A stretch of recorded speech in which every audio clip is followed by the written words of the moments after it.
So guys welcome सत श्री अकाल and जय राम जी। तो अगेन अपन आ चुके अपन की ताज़ा तरीन वीडियो के साथ जिसमें कि अपन की क्लास 12 YOGA योगा वो भी किस एक क्लास 12 का यूनिट नंबर 3 का पार्ट नंबर 6 कवर करने आए। इससे पहले मैं आपके लिए यूनिट नंबर 1 और यूनिट नंबर 2 उसके अलावा यूनिट नंबर 3 के 5 पार्ट्स करा चुके, तो पहले आप उनको कवर करके आइए, फिर इसको देखना। क्या ना, अगर आपका बेस क्लियर नहीं होगा तो फिर आप पूरे टॉपिक समझ नहीं आएंगे, फिर आप लोग मुझसे कहोगे ये समझ नहीं आए वो समझ नहीं आए। इससे अच्छा आप लोग पहले उसको कवर करके आओगे, फिर समझना है तो आप लोग एक बार कमेंट कर देना, मैं आपके लिए प्रोवाइड करा दूंगा और भी वीडियोस। वैसे भी अब पेपर के लिए समय कम है तो एडिटेड वीडियोस बन नहीं है, लेकिन अब कुछ समय अब आप लोगों का टाइम तो निकल चुका 2000 2023-24 वाला बैच। अगले बैच के लिए मैं आप अपने भाई बहनों को सजेस्ट कर देना, यहाँ पे मैं पूरी एनिमेटेड वीडियो भी बताऊँगा, उसके अलावा कुछ एडिट वेडिट करके। अभी वैसे आप लोग एडिट हो नहीं पा रही है ना, क्या है ना, आप लोग के मार्क्स में एडिट हो जाएगा, वरना एडिट वो भी 0 नंबर है ना, अगर मैंने एडिट करने बैठ गया वीडियोस मिलेंगी नहीं फिर।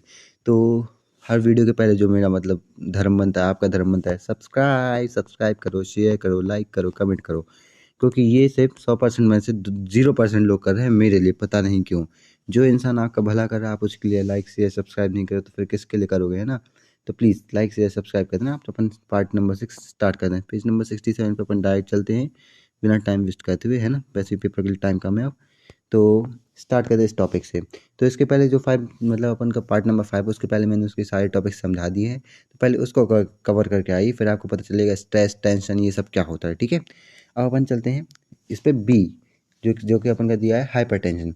अब मैं इसके बारे में शॉर्ट में बताऊं तो हाइपरटेंशन अपन का क्यों होता है, एलिवेशन ऑफ ब्लड प्रेशर की वजह से। जब आपका ब्लड प्रेशर आपके नॉर्मल के ऊपर निकल जाए ना तो हाइपरटेंशन होती है।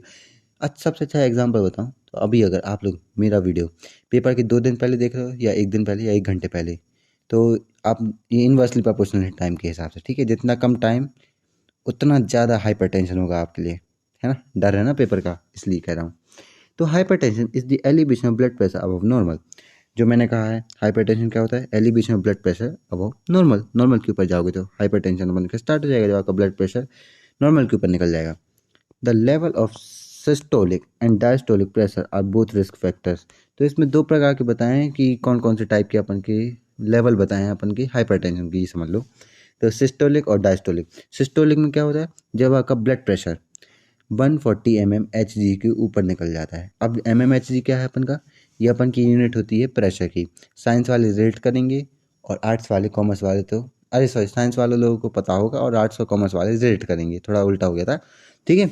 तो रिलेट कर लेना, 10th में तो पढ़ाई होगा आप लोगों ने। अब डायस्टोलिक क्या होता है, जब आपका ब्लड प्रेशर 90 के ऊपर निकल जाता है तो उसमें हाइपरटेंशन की बताइए कि ये दो वो लेवल्स बताएं, सिस्टोलिक और डायस्टोलिक। तो सिस्टोलिक ज़्यादा वो वास्ट होता है और डायस्टोलिक थोड़ा कम होता है, ठीक है, इतना याद रखो। और 140 mmHg अपन का सिस्टोलिक के लिए, उससे ऊपर और मिनिमम बताया, और डायस्टोलिक के लिए मिनिमम 90 mmHg। ये अपन की हाइपरटेंशन के लिए बताएंगे कौन कौन से लेवल्स होंगे। अब क्लासिफिकेशन ऑफ हाइपरटेंशन। अब हाइपरटेंशन मीन्स टेंशन। अब टेंशन आप लोगों को पता ही क्या होता है, ठीक है। तो हाइपरटेंशन की क्लासिफिकेशन बताई गई है। फर्स्ट नंबर पे प्राइमरी हाइपरटेंशन, सेकेंडरी हाइपरटेंशन। देखो नीचे है तो प्राइमरी से अपन स्टार्ट करते हैं। Primary hypertension, high blood pressure in the absence of any underlying disease. जब आपका ब्लड प्रेशर हाई होता है, जब आपको कोई भी डिजीज नहीं होती है, जैसे कि बेनिग्न हाइपरटेंशन और मैलिग्नेंट हाइपरटेंशन। तो 2 प्रकार के हाइपरटेंशन बताएंगे, जब आपकी हिडन होता है। अंडरलाइंग वो तो सेकंड वाले के लिए, अंडरलाइंग यहाँ पे था, गलती हो गई, ठीक है। मैं वो थोड़ा चक्कर आ गया था ना स्क्रीन देख के थोड़ा, है ना। तो अपन के प्राइमरी हाइपरटेंशन में बताया कि हाई ब्लड प्रेशर होता है जब आपको कोई भी डिजीज नहीं होती है, तो उसमें 2 प्रकार का होता है। बेनिग्न हाइपरटेंशन हो सकता है, उसको माना जा सकता है मैलिग्नेंट, ठीक है। तो ये सिर्फ टाइप दी, इनको नाम बस लिख देना, याद कर लो, बेनिग्न एंड मैलिग्नेंट, ठीक है। हाइपरटेंशन प्राइमरी में आते हैं। अब सेकेंडरी हाइपरटेंशन क्या होता है, high pressure due to some underlying disease. अब देखो बहुत से लोग सोचेंगे अंडरलाइंग क्या होता है। अंडरलाइंग मीन्स हिडन, जो कि हिडन होती है डिजीज, उसकी वजह से जो अपन के हाई ब्लड प्रेशर में जो इंक्रीमेंट होता है ना, एलिवेशन इन ब्लड प्रेशर, उसी को अपन सेकेंडरी हाइपरटेंशन में गिनते हैं। जैसे कि कार्डियोवास्कुलर हाइपरटेंशन, जो कि अपन की हार्ट से रिलेटेड और अपन की ब्लड से रिलेटेड होती है, हार्ट बीट और उसके बारे में। अब endocrine hypertension, renal hypertension, neurogenic hypertension, pregnancy induced hypertension और manifestation of hypertension. Renal failure, left ventricular failure, ठीक है, और म्योकार्डियल इन्फ्रेक्शन और सेरिब्रल हेमोरेज। तो इसमें मैं बता देता हूँ, कार्डियोवास्कुलर हाइपरटेंशन लिखना आप लोग, सेकेंडरी हाइपरटेंशन नाम याद करने पड़ेंगे, एंडोक्राइन हाइपरटेंशन, हाइपरटेंशन काटते जाओ, कार्डियोवास्कुलर, एंडोक्राइन, रीनल और न्यूरोजेनिक, ठीक है, और प्रेगनेंसी। और जिसमें कि प्रेगनेंसी में क्या छुपा हुआ है उसमें, उसके फर्दर और टाइप्स बताएं कौन कौन से, renal failure, left ventricular failure, मैक मायोकार्डियल इन्फ्रेक्शन और सेरिब्रल हेमोरेज। तो इनके सिर्फ नाम याद करना और कुछ नहीं है, तो इसमें समझाने का है नहीं। अगर दिक्कत हो तो बता देना कमेंट में, मैं दोबारा समझा दूंगा। वैसे भी आप भी फ्री, मैं भी फ्री, है ना, कुछ ज़्यादा ही फ्री घूमेंगे फिर बाद में पेपर हो गए, है ना। तो मैनेजमेंट ऑफ हाइपरटेंशन, अब अपन ने देख लिया क्या है, क्या टेंशन। अब उसके मैनेजमेंट देखेंगे, जैसे कि मैनेजमेंट ऑफ हाइपरटेंशन क्या अपन देख सकते हैं, डाइटरी मैनेजमेंट। आप अपनी डाइट के हिसाब से कैसे मैनेज कर सकते हो हाइपरटेंशन को, इसमें ये बताया गया है। Maintain a healthy lifestyle bye maintaining adequate, ना एडिक्वेट मतलब होता है इनफ, ठीक है, इतना याद रखो, एडिक्वेट मतलब इनफ। तो आप मेंटेन कर सकते हो हेल्दी लाइफस्टाइल बाय मेंटेनिंग एक इनफ न्यूट्रिशन के द्वारा। तो डाइटरी में आप ये है कि आप इनफ न्यूट्रिशन लो तो आपका हाइपरटेंशन मैनेज होगा। अब एक इसको थोड़ा ऊपर ही कर लेते हैं पीडीएफ को। अब regularise eating habit by consuming food at, food होगा यहाँ पे, फूड होगा, ठीक है, ये थोड़ा मिसप्रिंट है। तो at regular intervals of time, मतलब इसमें टेंडिम, मतलब टेंडिम मतलब होता है अपन का साइकिल, TENDEM मतलब साइकिल, एक साइकिल में खाने में बताया कि आप अगर रेगुलराइज ईटिंग रखोगे by fooding in intervals of time, मतलब एक टेंडिम में रखोगे, साइकिल में रखोगे, तो उससे भी आपका हाइपरटेंशन मैनेज होगा। अब अवॉइड फ्राइड फूड्स, तले खाने को अवॉइड करो, फ्राइड फूड्स को अवॉइड करो, फ्राइड राइस, इसके अलावा पोंगे हो गए। अब पोंगे में आप लोग की भाषा में क्या मतलब, आप लोग यहाँ कैसे कहते हैं आप लोग को बता देना, ठीक है। चिप्स, कुरकुरे, कुरमुरे, अजीब अजीब चीज़ें हैं ना, तो इन सबको खाना बंद कर देना, avoid fried rice, avoid high salted contents foods. एक सेकंड थोड़ा मैं बैठ जाऊँ। अवॉइड हाई सॉल्ट कंटेंट मतलब नमकीन खाने को अवॉइड करो, नमकीन ही को अवॉइड कर दो तो बाहर में जाए, मतलब नमकीन को आप लोग अवॉइड करोगे तो अपने आप ये हाइपरटेंशन ख़त्म, ठीक है, ये कहना चाह रहा था। अब sprinkle lemon juice over vegetable instead of table salt. अब देखो टेबल सॉल्ट को यूज़ करेंगे, मतलब सिंपल सॉल्ट मान लो, टेबल हटा दो, ठीक है। तो ये मत सुना कि टेबल कूट कूट के जो सॉल्ट बनाया वो होता है, टेबल सॉल्ट अलग चीज़ है, ठीक है। तो स्प्रिंकल मतलब लेमन जूस ना, नींबू को निचोड़ लो भाई खाने के ऊपर, लेकिन ये सॉल्ट मत डालो, ने ये कहा है। इससे भी आप मतलब डाइटरी मैनेजमेंट कर सकते हो किसका, हाइपरटेंशन का। Take food rich in fibre. अब देखो कौन कौन से फूड लें जो कि रिच होंगे फाइबर में, जैसे कि वेजिटेबल्स बताए कौन कौन से वेजिटेबल्स, फ्रूट्स, जैसे एप्पल्स, ऑरेंज, सेव, संतरा, कैरेट्स, गाजर, टमाटोस, टमाटो, बीन्स, बीन्स तो भाई तो सिंपल नाम है ना बीन्स, तो आप लोग समझ जाओ। तो यहाँ से इस वाले मतलब जो अपन रिच इन फाइबर है, इनसे वेजिटेबल तो फ्रूट्स खाओ। अब डू नॉट स्किप अ मील, खाने को कब भी अवॉइड मत करो, जिस टाइम में खाए, मतलब सुबह आप लोग खा रहे हो, देखो सुबह उठे नाश्ता किया तो रोजाना नाश्ता करो, सुबह 12 बजे के आसपास खाना खाया तो 12 बजे के आसपास खाओ, 3 बजे लंच हुआ तो लंच करो, डिनर करो, डिनर के टाइम पर डिनर करो, ठीक है। तो उस हिसाब से मतलब स्किप मत करो बस मील को, इनका यही अनुरोध है, इससे आपकी हाइपरटेंशन कंट्रोल होगी। अब अवॉइड करो पिकल्स को, ठीक है। अब पिकल्स आपको कैसे बताऊँ, अचार, आम का अचार, नींबू का अचार, करौंदे का अचार, आपकी भाषा में कैसे कैसे अचार आप लोग बता सकते हैं ना। चटनी से अवॉइड करो, पापड़ से अवॉइड करो, क्योंकि इनमें नमक होता है ना, और चटनी में भी नमक होता है बहुत, और ये खट्टे होते हैं पिकल्स, इनमें बहुत ज़्यादा तेल भी होता है पिकल्स में। Which has high salt content, देखो नमक की वजह से इसको मना करने का मतलब, नमक मत खाओ, इससे क्या है ना आपकी हाइपरटेंशन कंट्रोल होगी। Eat food rich in antioxidant like citrus fruit, papaya, tomatoes, grains, cereals, cereals, अब ये टीवी वाला सीरियल नहीं है कि ये खाने लगो, है ना, तो ये एक अलग सीरियल्स है। पोटैटोज, ग्रीन लीफ वेजिटेबल्स, इन सबको क्या कहा गया, मतलब क्या कहा गया है कि इनको भी आपको अवॉइड ही करना है, क्या है ना, एक सेकंड, जैसे कि एंटीऑक्सीडेंट अपन के सिट्रिक, ये सिट्रस अपन का एक क्या है, सिट्रिक एसिड होता है जो कि अपन के टमाटर में पाया जाता है, पपाया में भी पाया जाता हो, पपाया मतलब आपका कैसे समझो, इसका नाम याद नहीं है। सीरियल्स मतलब आपको पता है क्या होता है, एक प्रकार का अनाज होता है, इतना तो बता सकता हूँ, इतना पता है, ठीक है। अब वो पपाया, इसका नाम याद नहीं आ रहा, मैं बता दूंगा वरना, ठीक है। पपीता कहलाता है पपाया, पपीता पपीता, ठीक है, पपीता पपीता। अब बबीता भाभी नहीं, पपीता है ये। तो ऐसे फूड जो कि एंटीऑक्सीडेंट में रिच हो, जैसे सिट्रस फ्रूट, पपाया, टोमेटोज, टमाटर, ग्रेन, सीरियल्स, अपन का एक प्रकार का अनाज मतलब ग्रेन ही होता है। इसके अलावा पोटैटोज, ग्रीन लीफी वेजिटेबल्स, इन सबको मतलब ईट करो, ठीक है, खाओ। अब अवॉइड करो डिशेज कौन सी कंटेनिंग बेकिंग पाउडर, जिसमें baking baking baking BAKING baking powder और बेकिंग सोडा, उनको अवॉइड कर दो, ठीक है। अब यूइक मैनेजमेंट में क्या बताया गया है, तो यहाँ से अपन स्टार्ट करो। देखो बुक CBSE के द्वारा है, मैं खुद से नहीं पढ़ा रहा हूँ कुछ भी करके, CBSE के द्वारा गाइडलाइंस के हिसाब से जो बुक मिली है मैं वही पढ़ाऊंगा, ठीक है। तो यूइक मैनेजमेंट, तो इसमें मैं शॉर्ट में बताऊँ तो योगा अपन का माना जाता है बहुत अच्छा, किसके लिए, हाइपरटेंशन के लिए, क्योंकि ये प्रिवेंट करता है अपन को, ब्लड प्रेशर को लो करता है, ठीक है। मतलब ऐसा नहीं एक टर्न में लाता है, एक मैनेजेबल डिस्टेंस पे ले आता है कि आपका ना हाई होगा ना लो होगा, ठीक है। इसलिए यूइक मैनेजमेंट बताया था। देखो पढ़ देता हूँ एक बार। The role of yoga in the management of hypertension is well documented now. तो अपन का योगा का रोल हाइपरटेंशन वेल डॉक्यूमेंटेड है, वैसे भी यही है डॉक्यूमेंट, हार्ड है ना, सॉफ्ट कॉपी हार्ड कॉपी, भाई बात तो एक ही, शायद डॉक्यूमेंट हो लेकिन है तो डॉक्यूमेंट ही है ना। Aim of treatment of hypertension should be to lower the blood pressure and prevent the further complications. तो यही बताया कि योगा अपन का लोअर करता है ब्लड प्रेशर, जो हाई मतलब हाइपरटेंशन जो ब्लड प्रेशर बढ़ता है ना, उसको एक लेवल पे ले आना ही अपन का योगा मैनेजमेंट में आ सकता है, आता ही है, आ सकता क्या। In general the practice prescribed for, मतलब बताई गई हैं, प्रिस्क्राइब्ड करी गई हैं फॉर हाइपरटेंशन केसेस आर। और अपन प्रैक्टिस पढ़ें कौन कौन सी जो कि करनी चाहिए हाइपरटेंशन को, सॉरी माय मिस्टेक, हाइपरटेंशन को कंट्रोल करने में, ठीक है। अब क्रिया योगा, क्रिया कौन कौन सी हो सकती हैं, जल नीति हो सकती है, सूत्र नीति हो सकती है। अब नीति मैं आपको समझा चुका हूँ, अपन की पार्ट यूनिट नंबर 1 के पार्ट नंबर 1 में ही है, तो ये तो आप देख के आओ, जल नीति, सूत्र नीति, सूर्य नमस्कार, जिसको मैंने पिछली वीडियो में समझाया है। और सिलेक्टेड मतलब ये अपन की प्रैक्टिस प्रिस्क्राइब्ड रहेंगी किसके लिए, हाई मतलब हाइपरटेंशन को कंट्रोल करने के लिए। सुषमा व्यायाम, मतलब सूर्य नमस्कार में भी अवॉइडेड इन सेवरल केसेस। जब आप सूर्य नमस्कार को अवॉइड कर रहे हो ना, तब सुषमा व्यायाम कर सकते हो, ठीक है। अगर अवॉइड कर रहे हो, जैसे कि आपको प्रेगनेंसी के टाइम पे नहीं करना चाहिए, इसके अलावा इंजरीज के टाइम पे नहीं करना चाहिए, इसके अलावा सर्जरी के 6 महीने पहले, 6 महीने मतलब 6 महीने पहले, क्या पहले थोड़ी पता चले कि आप लोगों को इंजरी होने वाली है, सर्जरी होने वाली है। सर्जरी के 6 महीने बाद नहीं करना चाहिए। अगर आप नहीं कर पा रहे हैं सूर्य नमस्कार, अगर अवॉइड कर रहे हो, तो आप सूक्ष्म व्यायाम कर सकते हो, ठीक है।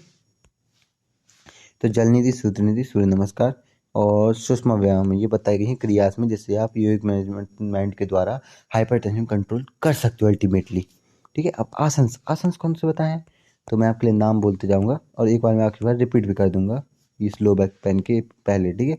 तो आसंस में अपन को बताया, ताड़ासन बताया, कति चक्रासन बताया है, कोणासन बताया, ये सब मैं समझा चुका हूँ, पिछली वीडियो में है और उससे पिछली मतलब थर्ड और फोर्थ पार्ट में है और फिफ्थ में है, तो इसको पहले देख के आओ।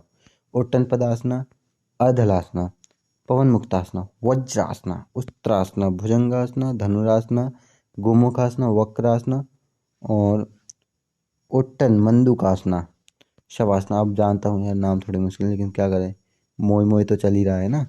तो ताड़ासना, कति चक्रासना, कोणासना, उत्तन पदासना, अर्धलासना, पवन मुक्तासना, वज्रासना, उत्तरासना, भुजंगासना, धनुरासना, गोमुखासना, वक्रासना, उठना, मंडूकासना और शवासना। अगर आपने मेरे साथ नाम रिपीट नहीं किए तो याद नहीं होंगे, इसलिए वीडियो 10 सेकंड पीछे करके पहले रिपीट कर लो मेरे साथ नाम, ठीक है। चैंट कर लो एक बार, चैंटिंग के साथ चलोगे तो अच्छे से याद होंगे।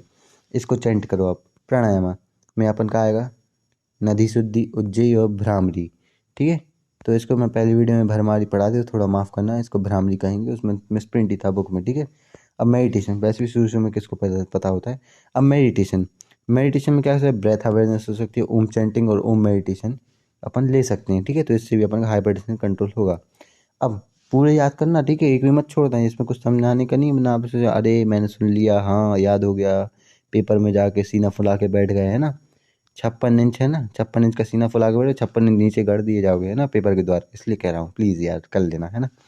तो अब कॉन्ट्राडिक्शंस में क्या है, द टॉप सीटर भी postures, hyper ventilation breath practice should be avoid. तो ये अभी तक पढ़ा नहीं है, ये वाला पोस्चर आगे जाके पढ़ाऊंगा, तो इसमें आप लोग चिंता मत करना। क्या है ना, अभी टाइम नहीं मिल रहा है, आप लोग के बाद वाले सेशन को ही अच्छे से पढ़ा पाऊंगा, ये वाला सेशन थोड़ा खिसकाओ, अभी तो समय खराब चल रहा है ना। तो top seater way posture, hyper ventilation breath practice, ये ना इसको अवॉइड करो। क्या है ना, ये अपन का हाइपर टेंशन ब्लड प्रेशर को और ज़्यादा राइज करती हैंगी, इसलिए, ठीक है, इतना याद रखो। उनके नाम याद कर लेना प्लीज़, आग्रह है मेरा आप लोगों से। तो एक सेकंड, थोड़ा एक चुटकी पानी पी लूँ, ठीक है, फिर मैं स्टार्ट कर रहा हूँ। आप लोग तो क्या है ना, वीडियो बंद करके पानी पी सकते हो, मुझे तो पढ़ाते पढ़ाते पीना पड़ता है ना। अब लो बैक पेन, तो लो बैक पेन भी बताया जिसमें हाइपरटेंशन को कंट्रोल, मतलब हाइपरटेंशन नहीं, अब उससे और कुछ पहले जो अपन का टॉपिक मेन चला था, मैं आप लोगों को देखो पहले पिछली वीडियो में बता चुका हूँ मेन टॉपिक क्या था। ये एक मैनेजमेंट ऑफ ओबेसिटी से स्टार्ट हुआ था अपन का मेन टॉपिक, जो कि अभी तक चलते चलते यहाँ तक आ चुका है, ठीक है। तो अपन स्टार्ट करते हैं अब फिर से लो बैक पेन, ठीक है। तो low back pain is the most common cause of job related disability and leading contributor to missed work. तो लो बैक पेन अपन का मोस्ट कॉमन कॉज है किसकी, जॉब रिलेटेड डिसेबिलिटी। किससे होता है, जब आप बहुत ज़्यादा वर्क करते हो ना, ओवर वर्क की वजह से होता है अपन का लो बैक पेन, ठीक है। और मतलब यही मानो ओवर वर्क की वजह से, ठीक है। अब फॉर्चुनेटली या अनफॉर्चुनेटली भी पढ़ सकते हो, most occurrence of low back pen go away with in a few days. देखो ज़्यादातर लो बैक पेन तो आपके 1 या 2 दिन में चल जाता है, लेकिन कुछ बहुत तो पढ़ देता हूँ वरना आप लोगों को पढ़ा नहीं। तो others take much longer time to resolve and lead the most serious conditions. लेकिन कुछ ज़्यादा टाइम भी लेते हैं, जैसे आपका 1 महीना चल गया, 2 महीना या फिर ठीक ही नहीं हो रहा है। अब क्रॉनिक मतलब होता है अपन का बहुत बड़े लेवल पे, ठीक है, वास्ट लेवल मतलब क्रॉनिक। तो chronic back pain is a major cause of social and financial concerns as it is associated with the impaired quality of life, loss of productivity and large health care expenses। तो chronic back pain आपको क्यों हो सकता है, उसके major cause बताएं, जैसे social और फाइनेंशियल कंसर्न्स, कि जैसे आपकी सोशल हेल्थ भी अच्छी से नहीं हो, फाइनेंशियल मतलब पैसा भी नहीं है ना, पैसा है ना, तो वो भी नहीं है। इसके अलावा ये इम्पेयर्ड क्वालिटीज़ ऑफ लाइफ है ना, इसको लॉस करता है अपन की प्रोडक्टिविटी को, लार्ज हेल्थ मतलब इम्पैक्ट करता है, अपन के एक्सपेंसेस पे भी बहुत ज़्यादा मतलब इफेक्ट पड़ता है ना। तो लो बैक पेन इसलिए आता है, स्ट्रेस मान लो, ठीक है, एक प्रकार से। Acute short term low back pain generally last from within few days to a few weeks. तो ये तो बता चुके हैं, कुछ वीक या कुछ दिन में ख़त्म हो जाता है अपन का स्मॉल बैक पेन। लेकिन most acute back pain are mechanical in nature, the result of trauma to the lower back pain is a disorder such that arthritis, pain, strain may be caused by sport injury, work around the house, in the garden, or a sudden jerk by a car accident, other stress and the spinal bones and tissue। तो इसमें क्या होता है, लेकिन जो vast level पे back pain होता है ना, वो अपन का हो सकता है कि ट्रोमा की वजह से, मतलब कुछ मतलब आपके साथ खराब हुआ है तो उसके बारे में ट्रोमा मतलब ड्रामा टाइप मान लो, ठीक है। इसके अलावा ये अपन का हो सकता है आर्थरिटीज़ की वजह से भी, पेन की वजह से भी, ठीक है। आर्थरिटीज़ सॉरी एक डिसऑर्डर है, आर्थरिटीज़ बोल गया था, डिसऑर्डर, जैसे कि आर्थरिटीज़ अपन का एक डिसऑर्डर कहलाता है, ठीक है, वो अपन का लोअर बैक पेन डिसऑर्डर कहलाता है आर्थरिटीज़, इसका नाम याद करना, आर्थरिटीज़ लोअर बैक पेन डिसऑर्डर, ठीक है। और पेन स्ट्रेन ये सब अपन का क्यों होता है, जैसे आप स्पोर्ट में इंजर्ड हो गए, वर्क आपने करा, आपने गार्डन में बहुत ज़्यादा कमर झुकी रही तो उसमें हो गए, सडन जर्क जैसे आप डंबल उठा रहे हो, नहीं डेड लिफ्ट मार रहे हो, उसमें भी होता है कई लोग का, है ना, कार एक्सीडेंट, इन सब की वजह से lower back pen, chronic lower back pen हो सकते हैं। अब सिम्टम्स क्या हैं इसके, कि आपको लोअर बैक पेन होने वाला है, इसके सिम्टम्स कौन कौन से हैं अपन को पहले पता चल जाए तो क्योर जल्दी कर सकते हैं, इसलिए बताए गए सिम्टम्स क्या क्या हो सकते हैं। तो सिम्टम्स में रेंज फ्रॉम द मसल एक और टू शूटिंग और स्टैबिंग पेन, लिमिटेड फ्लेक्सिबिलिटी और रेंज ऑफ मोशन और इनेबिलिटी टू स्टैंड स्ट्रेट। तो सिम्टम्स कौन कौन से हो सकते हैं इसमें बताया गया, आपके मसल एक, जो आपके मसल है ना, एक मतलब होता है पेन, दर्द, पीड़ा, है ना। तो मसल एक, उसकी वजह से होता है शूटिंग और स्टैबिंग, मतलब अपन को बहुत ज़्यादा ऐसे सुई गुच्च रहा हो, कोई टक टक टक, है ना, तो ये स्टैबिंग पेन अपन का कह सकते हैं कमर पे। इसका लिमिटेड फ्लेक्सिबिलिटी, आप लोग कमर झुका तो झुका ना पाओ। इसका रेंज ऑफ मोशन मतलब वही कि आप फ्लेक्सिबिलिटी, रेंज ऑफ मोशन को कम हो जाना, अपन स्टैंड स्ट्रेट नहीं हो पाए, तो ये अपन के क्या है, सिम्टम्स आएंगे बैक पेन के, ठीक है। अब एक second, occasionally pain felt in the one part of the body due to disorder or injury may radiate elsewhere in the body। तो कभी कभार जो पेन आपके एक part of the body disorder के हो सकता है, मतलब जैसे आपको इंजरी हो गई, ठीक है, तो आपकी बॉडी में रेडिएट मतलब फैल जाएगा, रेडिएट मतलब फैलना, ठीक है, आपकी हर एक बॉडी में फैलना किसी इंजरी की वजह से, तो वो भी हो सकता है, तो ये भी एक सिम्टम्स हो सकता है इंजरी की वजह से। जैसे आपको कहीं लगी है ना कमर वमर साइड, तो वो आपकी पूरी कमर दर्द कर सकती है, और उनका सिम्टम्स है कि आपको लोअर बैक पेन अब होने वाला है, इसलिए पहले डॉक्टर से कंसल्ट कर लो। क्रॉनिक बैक पेन मीन्स एक मेजर लेवल पे बैक पेन जो होता है इज मेजर्ड बाय ड्यूरेशन। अब देखो क्रॉनिक मतलब मुझे अभी मीनिंग याद है, जो कि अपन का एक लंबे समय तक चलता है, for a long period of time. तो chronic back pain is measured by duration pain and, देखो duration pain and persist of more than 3 month is considered chronic. जब आपको 3 महीने से ज़्यादा क्रॉनिक पेन हो जाए ना, मतलब आपकी कमर दर्द कर रही है, मतलब बैक पेन, कमर नहीं बैक, ठीक है, बैक अलग है कमर अलग है, बैक अपन का ऊपर वाला थोड़ा पीठ कहलाती है, और कमर तो कमर ही है ना। तो बैक पेन में क्या होता है, जब आपका ये चलता जा और 3 मंथ से ज़्यादा हो जाए तो वो क्रॉनिक में बदल जाता है, वरना फिर वो नॉर्मल है, ठीक हो जाएगा। It is often progressive and cause can be difficult to determine. ये प्रोग्रेसिव भी सर, इसकी कॉज मतलब अपन डिफिकल्ट है डिटरमाइन करना, तो उसमें खुद नहीं बताए हैं, तो अपन क्या ही बताएंगे, है ना। अब कॉजेस क्या हो सकता है अपन के लोअर बैक पेन के, तो इसमें कॉजेस बताएं क्यों होता है अपन का लोअर बैक पेन। तो as age advances bone strength and muscle elasticity and tone tend to decrease. तो देखो जब आपकी एज एडवांस, जब आप बुढ़े या बड़े हो रहे होते हो, तो आपकी देखो जवानी में तो चलो अपन की बोन स्ट्रेंथ बढ़ती है, लेकिन उसके बाद बोन स्ट्रेंथ है ना, और मसल इलास्टिसिटी है ना, और टोन मतलब चमक, तो वो आप इनकी डिक्रीज होती है, इस वजह से भी लोअर बैक पेन हो सकता है। और the disc begin to fluid lose fluid and flexibility. अब डिस्क क्या, डिस्क, स्लिप डिस्क आपको भी पता है, अपन की रीढ़ की हड्डी में होती है स्लिप डिस्क, तो उसी को अपन डिस्क कहते हैं। तो उसमें फ्लूइड और फ्लेक्सिबिलिटी वो अपन की लूज करने लगती है, ठीक है, which decrease the ability to question the vertebrae. तो वर्टिब्रे मतलब अपन की सिर, थ्रोट के पीछे, गले के पीछे जो रीढ़ की हड्डी टाइप है ना, उसको वर्टिब्रे कहते हैं। वैसे मैथ वालों इतना पता नहीं, लेकिन जितना बेसिक नॉलेज है तुम्हें समझा दूंगा। वैसे बेसिक लिख के आना है, दोनों के हिसाब से बनाए योगा, ये नहीं कि अगले बायो वाले खुद को बोला सुप्रीमनेस महसूस करें। मैथ वाले भी हैं भाई कंपटीशन में, गिन लो हम लोग को भी, है ना। तो वो डिक्रीज करता है ability to question the vertebrae, ठीक है। तो ये भी अपन का एक कॉज माना गया है किसका, लोअर बैक पेन का। A pain can occur when someone lift something which is too heavy or over stretches. अब ये पेन कैसे हो सकता है, जब कोई भी लिफ्ट कर दे कोई किसी भी चीज़ को, जैसे अब मैंने आपको डेड लिफ्ट बताया, आजकल के वैसे भी अडल्ट अडल्ट लड़के, गर्ल्स भी कर लेकिन गर्ल्स इतना नहीं करते जितना लड़कों को बॉडी बनाने की पड़ी है ना। तो इतना हैवी वेट उठा लेते कि भाई वो मतलब खड़े नहीं, पैर कप कपाने लगे, खत खत खत खत खत खत होने लगे इनके पैर, है ना, जब तक वो नहीं मानते हैं। तो ऐसे हैवी वेट की वजह से उनको लोअर बैक पेन, मतलब बैक पेन हो सकता है, लोअर बैक पेन नहीं, back pain, sorry lower back pen पड़ जाते हैं, माफ़ करना। और कोशिंग स्प्रेन, स्प्रेन मतलब एक प्रकार की वही होती है, स्प्रेन मतलब दबाती है, स्प्रिंग होती ना, उसी से अपन स्प्रिंग स्ट्रेच और दबाना है उस वही। और स्ट्रेन मतलब उस पर स्ट्रेन आता है, ये भी एक प्रकार से वही टेंशन करना है ना। और spasm is one of the muscle and ligament in the back. तो ये समझ लो कि उनके ये सब, इन सब पे स्प्रेन स्ट्रेन स्पैज्म पड़ता है, मतलब ये सब टेंशन के टाइप बताए गए हैं, ठीक है, एक प्रकार से। तो उनके बैक पे इसलिए दर्द हो सकता है। When the nerve root becomes compressed or inherent, back pain result। जब आपकी नर्व रूट आपकी मतलब कंप्रेस्ड, छोटी, मतलब उसको दबाया जा रहा है, फालतू दब नहीं रही तो भी दबाया जा रहा है, तो बैक पेन उसका रिजल्ट आ सकता है एक प्रकार से, ठीक है। अब लो बैक पेन में रिफ्लेक्ट, कहा गया लो बैक पेन कैन में रिफ्लेक्ट नर्व और मसल इरिटेशन और बोन लेसेंस। तो इसमें क्या बताया गया है, इसमें ये बताया गया है कि आपका जो लो बैक पेन हो सकता है ना, वो रिफ्लेक्ट करता है मसल को, इरिटेशन को और बोन लेसेंस को। तो बोन लेसेंस भी अपन का एक पार्ट है बॉडी का, तो उसमें कोई दिक्कत नहीं होनी चाहिए आप लोग को।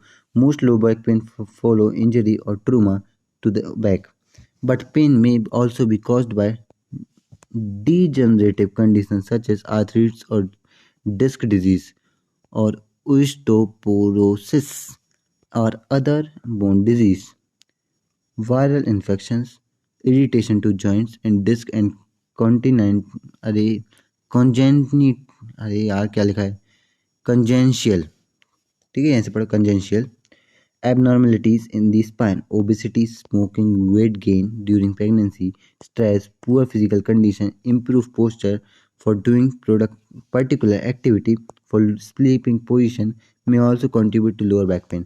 तो इसमें से भी बताइए कौन कौन से, मतलब किस वजह से आपको लोअर बैक पेन हो सकता है। तो आपको ड्यू टू वायरल इन्फेक्शन हो सकता है, यहाँ से पढ़ देता हूँ, पहले छोटा छोटा बता दें जिसमें मेन मेन है, ठीक है, तो शुरू से ही बता दे रहे। चल अच्छा, कंप्रेस आर्थराइटिस पता है आपको क्या होता है? अपन का जॉइंट इन्फ्लेमेशन से रिलेटेड है आर्थराइटिस, ठीक है। इसके अलावा ओस्टियोपोरोसिस पता है क्या होता है? वो मैं बताने आया ना, तो होता है अपन का बोन डिजीज कहलाती है ओस्टियोपोरोसिस। तो इन सब की वजह से भी हो सकता है, और ये अपन के ट्रूमा की वजह से, मतलब ट्रूमा अपन के ड्रामा टाइप, ठीक है। अपन फालतू का जो अपन वेट गेन करते हैं, मतलब चलो बता ही दे रहा हूँ, अपन का डिजीज से हो सकता है। वायरलनेस इन्फेक्शन, कोई मतलब जैसे कोरोना फैला था, वायरल इन्फेक्शन है ना, उसकी वजह से लोअर बैक पेन हो सकता है। Irritation to joints, disc of congenital abnormalities, spine, obesity, bad posture, sleeping के लिए bad posture, during pregnancy weight gaining, smoking, ठीक है। इन सब की वजह से अपन को क्या होता है, लो बैक पेन हो सकता है, इतना याद रखो। उसके अलावा फालतू को मत पढ़ो, ये जो है ना मोस्ट ऑफ दिस में वही पढ़ाया था, आप लोग एक बार वीडियो रोक के पढ़ सकते हो, इसमें कुछ समझाने का नहीं है, ठीक है। तो यहाँ पे से ये बस नीचे की लाइन पढ़ देना बस, ठीक है। तो ये management of low back pen. अब देखो योगा के हिसाब से उन्होंने अपने मैनेजमेंट बताया कि आप लो बैक पेन को कैसे कम कर सकते हो। तो अपन यहाँ से पढ़ लेते हैं ओम चैंटिंग ऑफ प्रेयर। अब ओम चैंटिंग ऑफ प्रेयर से भी आप अपनी स्पाइनल एक्सरसाइज कर सकते हो, जैसे कि sorry Om chanting of prayer spinal exercise नीचे है, तो ओम चैंटिंग ऑफ प्रेयर से आप इसको कंट्रोल कर सकते हो, लोअर बैक पेन को, या मिनिमाइज कर सकते हो इसका पेन। अब स्पाइनल एक्सरसाइज अपन की कमर रीढ़ की हड्डी से है रिलेटेड। तो the simple spine movements facilitate the practice of a further range of yoga techniques by losing the joint and muscles. तो आप सिर्फ इतना याद रखो, स्पाइनल एक्सरसाइज भी आप लोअर बैक पेन को डिक्रीज कर सकते हो। अगर उसके बारे में और जानना तो मैं बता देता हूँ कि अपन का लूजेंस जॉइंट्स और मसल की जो टेक्निक्स है ना, इसको मतलब अच्छे स्ट्रेचेबिलिटी लाता है स्पाइन एक्सरसाइज, इसलिए होता है, ठीक है। इतने यहाँ लिख देना, ये फालतू का मत लिखना, ये जो बात लाइन दी ना इसको मत लिखना मेरे हिसाब से। अब सूक्ष्म व्यायाम, इसमें क्या होता है, इससे भी आप लोअर बैक पेन को कंट्रोल कर सकते हो। इसमें ग्रीवा शक्ति और भी कई बताए हैं, गति शक्ति भी बताया है, तो अपन देखते हैं। ग्रीवा शक्ति विकास का, ठीक है। स्ट्रेंथिंग द नेक, ठीक है। नेक को स्ट्रेंथ करने के लिए कैसे 1 2 3 इस प्रकार से ये उसके बताएं कि किस हिसाब से उनको करना है, 1 2 3 उसके स्टेप्स बताएं, ठीक है।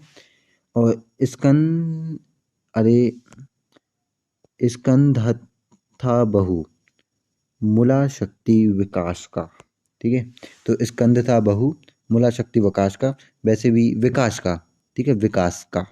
तो ये बहुत टंग ट्विस्टर जैसे है नाम, तो एक बार बोलते चलना, शुरू से बोलते हैं। ग्रीवा शक्ति विकास का, स्ट्रेंथिंग द नेक 1 2 एंड 3। अब स्कंद हथ, ऐसे याद रखो इसको, स्कंद हता था बहु, स्कंद हता था बहु मौला शक्ति विकास का, वैसे भी पूछे नहीं जाएंगे शायद ये। और developing the strength of the shoulder blades and joints. Shoulder blade आप तो की ये कैसे बताऊं यार, इसका नाम याद नहीं है, हिंदी में नाम भूल जाता है यार, इंग्लिश में याद करता हूँ तो क्या करूँ, तो आगे बता दूंगा, ठीक है। शोल्डर ब्लेड अपने शोल्डर से ये रिलेटेड है, ठीक। कंधे, कंधे की जो ऊपर ये कटोरी टाइप रखी रहती है। अब पूर्णा भुजा शक्ति विकास का, ठीक है। डेवलपिंग द आर्म्स, आर्म्स को डेवलप करना। एक्सरसाइज क्या है, BCDE विकास का एंड एफ, ठीक है। BCDEF को विकास का। गति शक्ति मतलब स्ट्रेंथिंग द बैक 1 2 3 4 एंड 5। तो इसमें कुछ समझाने का नहीं है, सिंपल नाम है। एक बार बोल के बताऊं तो सही बोलूं तो मतलब कोशिश करो बोलने की, आप लोग भी बोलो। ग्रीवा शक्ति विकास का, स्कंद हता था बहु मूला शक्ति विकास का, और पूर्णा भुजा शक्ति विकास का, गति शक्ति, ठीक है। तो इनका याद रखना, strengthening the neck, developing strength off shoulder and joints, developing arms और स्ट्रेंथिंग द बैक, ठीक है। तो इसमें है वो नाम, तो आप लोग याद कर सकते हो। थोड़ी वीडियो रोक के कर लेना, ठीक है। जूम भी तो हो जाता है अब यूट्यूब में, तो जूम करके देख लेना। वैसे यार मैं सोचा हूँ इसको थोड़ा खुद ही जूम कर दूँ, वरना क्वालिटी आप लोग को भी बढ़ानी पड़ती है, थोड़ा लेट हो गया बताने में। अब योगासनास, अब कौन कौन सी योगासन हैं जो कि अपन के योग management of low back pen में आते हैं। ताड़ासना आता है, ऊर्ध्वाह हस्तोतासना, ऊर्ध्वास्तो, अरे ऊर्ध्वा हस्तोतासना, ठीक है। और कति चक्रासना, अर्ध चक्रासना, कोणासना, उट्टन पदासना, पवन मुक्तासना, सेतु बंधासना, वज्रासना, उत्तरासना, वक्रासना, अर्ध मत्स्येंद्रासना, और मर्जारी आसना, गोमुखासना, उठना मंडूकासना, सीरल मत्स्यासना, भुजगासना, सलभासना, धनुरासना, मकरासना, शवासना। इनके नाम प्लीज याद कर लो, योगासनास में इनके इनके सिर्फ नाम ही याद कर सकते हो आप लोग। तो ताड़ासना और उर्दू व हस्तोतासना, कति चक्रासना, अर्ध चक्रासना, कोणासना, उट्टन पदासना, पवन मुक्तासना, सेतु बंधासना, वज्रासना, उस्त्रासना, वक्रासना, अर्धमत्स्येन्द्रासना, मर्जारी आसना, गोमुखासना, उत्तन मंडूकासना, सीरल मत्स्यासना, भुजंगासना, शलभासना, धनुरासना, मकरासना, शवासना। इनके किसी का नाम आप लोग ऐसे गाने की तरह याद कर लें, जैसे ताड़ासना, ऊर्ध्वा हस्तोतासना, कटिचक्रासना, अर्धचक्रासना, कोणासना, उत्तन पदासना, पवन मुक्तासना, सेतु बंधासना, वज्रासना, उस्त्रासना, वक्रासना, अर्धमत्स्येन्द्रासना, मर्जारी आसना, गोमुखासना, उत्तन मंडूकासना, सीरल मत्स्यासना, भुजंगासना, शलभासना, धनुरासना, मकरासना, शवासना। ऐसे याद कर लेना, ठीक है। तो हो जाना चाहिए यार आप लोग के लिए, इतनी दिक्कत नहीं है। प्राणायाम तो 12वीं के बच्चे प्लीज़ कोशिश करना, हो जाएंगे। एक आध दो तो कर ही लेना, उनमें से लिख देना, ठीक है। टीचर भी आप लोग की फीलिंग समझ के मार्क्स दे दे। मैं तो होता देता, लेकिन मैं मुझे खुद देते तो बड़ी बात है ना। पर मैं तो लिख के आऊँगा, याद हो गए हैं। प्राणायाम, प्राणायाम में आप लोग कौन कौन से, नदी शोधना प्राणायाम कर सकते हो। सिर्फ नाम पढ़ देता हूँ, प्राणायाम नहीं बोलता। नदी शोधना, सूर्य भेदना, उज्जयी, भ्रामरी। तो ये तो देखो प्राणायाम के टाइप हैंगे। इसके अलावा इसमें शीतकारी और शीताली बस नहीं बताया, बाकी तो पूरे बता दिए प्राणायाम में। जैसे कि नदी शोधना, सूर्य भेदना, उज्जयी, भ्रामरी, ये अपन के प्राणायाम के टाइप है। इनसे भी अपन योगिक मैनेजमेंट ऑफ स्ट्रेस में आ सकते हैं, आ सकते हैं नहीं, आते ही हैं, ठीक है। अब कुछ स्पेशल प्रैक्टिस जैसे योगा निद्रा, इससे भी आप योगिक मैनेजमेंट ऑफ मतलब लोअर बैक पेन कर सकते हो। स्ट्रेस नहीं, थोड़ी गलती से निकल गई, lower back, yogic management of lower back pain से रिलेटेड है। अब ध्यान, ध्यान में क्या अपन का meditation tips to hurt healthier back. तो अपनी मेडिटेशन टिप्स देंगी, बस ध्यान इतना आकर देखो मेडिटेशन से रिलेटेड है, ठीक है, और कुछ नहीं। चलते हैं अपन आगे। Following any period of prolonged inactivity begin a programme of regular low impact exercise. तो इसमें मतलब कुछ फालतू का नहीं है, फालतू का नहीं है, मतलब फालतू का ही है, सॉरी निकल गया था मुँह से। तो ये जो पीरियड ऑफ प्रोलॉन्ग्ड इनएक्टिविटी बताएं, मतलब ये जो इतनी सारी एक्टिविटी है प्रोलॉन्ग्ड से आप ही मानो, तो ये अपन की बिगिन करते प्रोग्राम ऑफ मतलब रेगुलर करने में, लोअर इम्पैक्ट ऑफ जो लोअर बैक पेन है उसको कम करने में। You can help to stretch and strengthen muscles and improve postures, ठीक है। तो योगा अपन का हेल्प करता है, यू नहीं, योगा हेल्प करता है स्ट्रेच और स्ट्रेंथ करने में, अपन के इम्प्रूव पोस्चर करने में भी। तो ये समझ लो आपके मसल्स को इम्प्रूव पोस्चर करता है, आपका स्ट्रेंथ करता है, और उसके अलावा स्ट्रेचेबिलिटी, चमक भी बढ़ाता है आपके मसल की, स्किन क्वालिटी बढ़ाता है। You low impact of appropriate exercise as are design to strengthen lower back pain and abdominal muscle.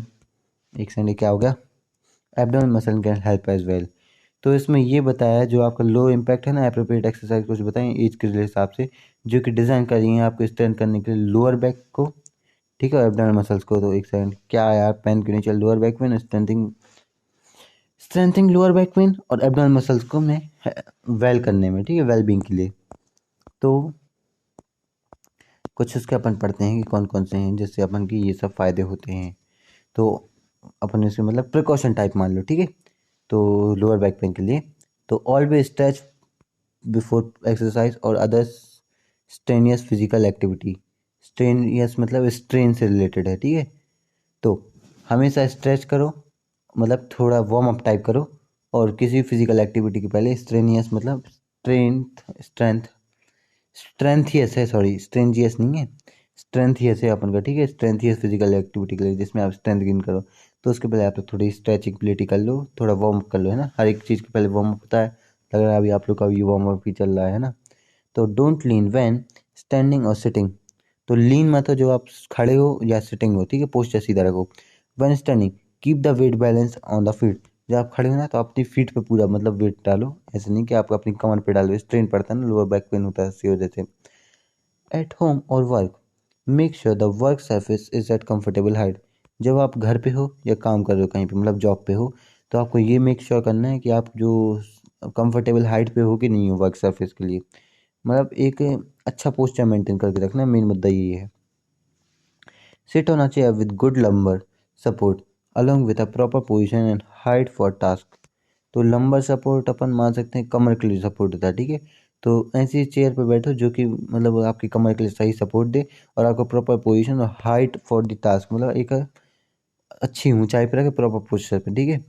और कीप द शोल्डर स्ट्रेट, आपको जो शोल्डर है ना एकदम स्ट्रेट रखने हैं, ये नहीं कि आपका शोल्डर ऐसे गिरे गिरे से, है ना। शोल्डर आपके स्ट्रेट होने चाहिए, ना ही कि ऐसे होने चाहिए, ऐसे तो बहुत खतरनाक लगेंगे। और switch sitting position often and periodically walk around the office.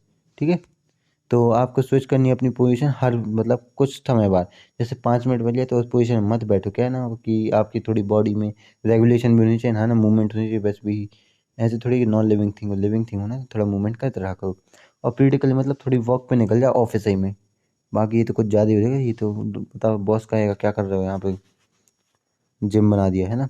और gently stretch muscle to relieve tension, और जेंटली स्ट्रेच करो अपने मसल को टेंशन को रिलीव करने में। ठीक है, अगला जॉब के लिए आप घर पे भी कर सकते हो। If one must sit for a long period of time rest on the feet on a low stool. तो जो कि मतलब एक लॉन्ग पीरियड ऑफ टाइम के लिए सीट बैठना पड़े तो अपने स्टूल पे बैठ जाए। लो स्टूल मतलब एक स्टूल मान लो, ठीक है, पतली मान लो, पतली। अपन तो देसी आदमी है, खाना खाते हुए पतलियों पे, है ना।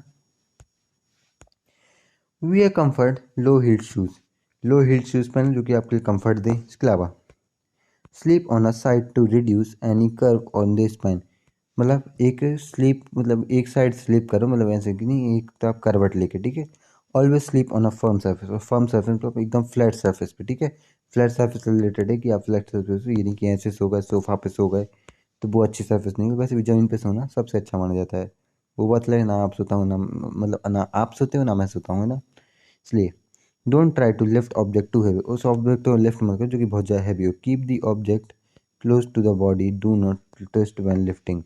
जो उस ऑब्जेक्ट को मतलब अपनी बॉडी क्लोज रखो, और ट्विस्ट मत करो जो आपको किसी हैवी ऑब्जेक्ट को लिफ्ट करो। जैसे इसने तो बताया कि मतलब योगा के हिसाब से, कि प्रिकॉशन के हिसाब से, सॉरी, कि हैवी ऑब्जेक्ट है उसको लिफ्ट ही मत करो। और अगर करना है तो अपनी बॉडी के पास रखो, तो उसका सेंटर ऑफ मास अपने पास को रहेगा, दूर नहीं रहेगा। तो आपकी कमर पे स्ट्रेन नहीं पड़ेगा, स्ट्रेस नहीं पड़ेगा, ठीक है, दर्द नहीं होगा, आपको लोअर बैक पेन नहीं हो सकता, ठीक है। और ट्विस्ट मत करो जब आप ये इतना वजन उठाए, वरना कमर चटक जाए। और maintain power proper nutrition, sorry, power नहीं, proper nutrition, maintain proper nutrition and diet to reduce and prevent excess weight especially around waistline that taxes lower back pain. तो इसमें क्या बताएगा, मेंटेन मतलब आप प्रॉपर न्यूट्रिशन लो, एक diet लो जो कि आपकी रिड्यूस करेगी, प्रिवेंट करेगी एक्सेस वेट को, ठीक है। जब आप स्पेशली वेस्ट लाइन, ठीक है, वेस्ट लाइन मैं आपको एक एरिया है वो बता दूंगा आगे चल के, ठीक है। तो लोअर बैक पेन से रिलेटेड होता है कि आप अगर वेस्ट लाइन पे आपका मसल बढ़ गया ज़्यादा, तो लोअर बैक पेन ज़्यादा स्ट्रेन आता है। और डाइट ये अपना बॉडी एरिया कहलाता है, इतना याद रखो, ठीक है, मतलब फालतू का मत पड़ो एक्स्ट्रा। वेस्ट लाइन या होता, पर मैं बता सकता था, अभी रुक जाओ बाद में बता दूंगा। A diet with sufficient daily intake of calcium, phosphorus, vitamin D help to promote proper bone growth। तो एक ऐसी डाइट लो जिसमें आप सफिशिएंट डेट ऑफ कैल मतलब एक सफिशिएंट इनटेक ले पाओ, कैल्शियम का, फॉस्फोरस का, विटामिन डी हो, हेल्प करे प्रमोट करने में आपकी बोन स्ट्रेंथ को। एक ऐसी डाइट को लेने का बताया है इसमें। If one smoke quit smoking, smoke reduce blood flow to the lower spine and cause the spine disc to degenerate. तो जो भी मतलब स्मोक कर रहा है, सिगरेट फूक फूक कर रहा है ना, और मतलब थोड़ी सी भी स्मोक करता है ना, तो स्मोक क्या अपन का रिड्यूस करता है, ब्लड फ्लो कर देता है अपन की लोअर बैक पेन में जो ब्लड फ्लो है उसको कम कर देता है, जिसकी आपकी जो स्पाइनल डिस्क है ना वो डीजनरेट होने लगती है, मतलब जनरेट नहीं हो पाती दोबारा से। अब avoid excess stress, excess stress को अवॉइड करो, ठीक है। Stress which also contribute to the back pain intensity, क्योंकि स्ट्रेस भी एक अपन का खुद का मेजर रोल अदा करता है लोअर बैक पेन में। तो देखो आज का वीडियो कुछ ज़्यादा ही लंबा होता जाए, तो अपन पार्ट नंबर 6 है ना, इसको यहीं पे खबर ख़त्म करते हैं। तो देखो सब्सक्राइब तो सबको मस्ट ही है, तो वो तो करना ही है, तो कर ही दो अब भी, के अब भी जाके करो, लाल बटन है दबा दो, काला कर दो उसके लिए, ब्लैक कर दो, लाल कर दो, मुझे उससे मतलब नहीं है। सब्सक्राइब करो, लाइक करो, शेयर करो, कमेंट तो करो ही करो। डाउट हो तो बताओ। ये जो मैंने आपके लिए यहाँ पे बताया ना, ये वेस्ट लाइन, ये अपन का बॉडी पार्ट है। मैं आपको दोबारा बता दूँ, अपन का वेस्ट लाइन बॉडी पार्ट से रिलेटेड है। तो उसमें कुछ ज़्यादा आप लोगों को दिक्कत नहीं, मतलब चिंता करने की ज़रूरत नहीं है, ठीक है।